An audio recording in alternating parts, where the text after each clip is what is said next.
यह प्राणी इंसान बनना चाहती है, इसीलिए वह कपड़े पहनना सीखने लगती है, यहाँ तक कि खुद को बार्बी डॉल के रूप में कल्पना भी करने लगती। तभी अचानक एक बिल्ली म्याऊं करती है। उसका शरीर तुरंत प्रतिक्रिया देता है।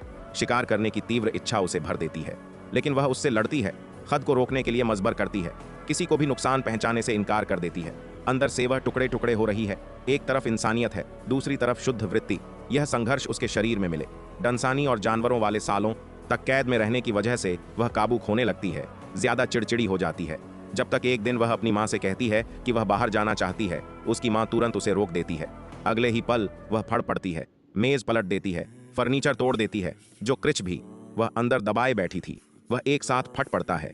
फिर वह छत पर दौड़ती डय और स्काईलाइट से भाग निकलती है। उसके माता पिता उसे पीछे दौड़ते हैं, लेकिन ठीक उसी समय वह फिसल जाती है, अपना संतुलन खो देती है। वह गिरने वाली होती है। अचानक उसके हाथ विशाल पंखों में बदल जाते हैं। उसके माता पिता स्तब्ध रह जाते हैं। उन्हें कभी कल्पना भी नहीं थी कि वह इतनी आगे विकसित हो सकती है। ठीक जैसे वह उड़कर जाने वाली होती है, उसके पिता प्रकारते हैं, ग्रांट मत सोचो, हमें तुम्हारी जरूरत है, हम तुमसे प्यार करते। 2 साल के हैं। वह रुक जाती है, फिर सीधे उसके गले लग जाती है। अपनी सख्त माँ की तुलना में पिता उसे ज्यादा समझते हैं। आखिरकार वह रहने का फैसला कर लेती है। उसके बाद उसकी माँ दूसरा रास्ता अपनाती है, उसे सजाती संवारती है, कहती है कि वह सुंदर है, चीजें सुधारने की कोशिश करती है। लेकिन एक दिन दराज में देखते हुए उसे ड्राइंग्स का एक ढेर मिलता है, और हर एक ड्राइंग उसके पिता की है। वह तुरंत उन्हें छीन लेती है। दिन गुजरते हैं, उसकी भावनाएं फिर से बिगड़ने लगती है।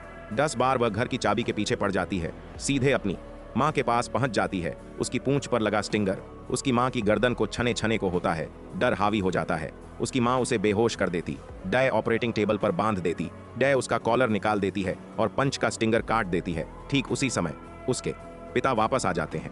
वह सब कुछ देखते हैं और चिंता करने लगते हैं कि वह अपनी माँ से नफरत करेगी, इसलिए वह चुपके से उसके पास जाते हैं, उसे सांत्वना देने की कोशिश करते हैं, लेकिन उन्हें अंदाजा नहीं होता।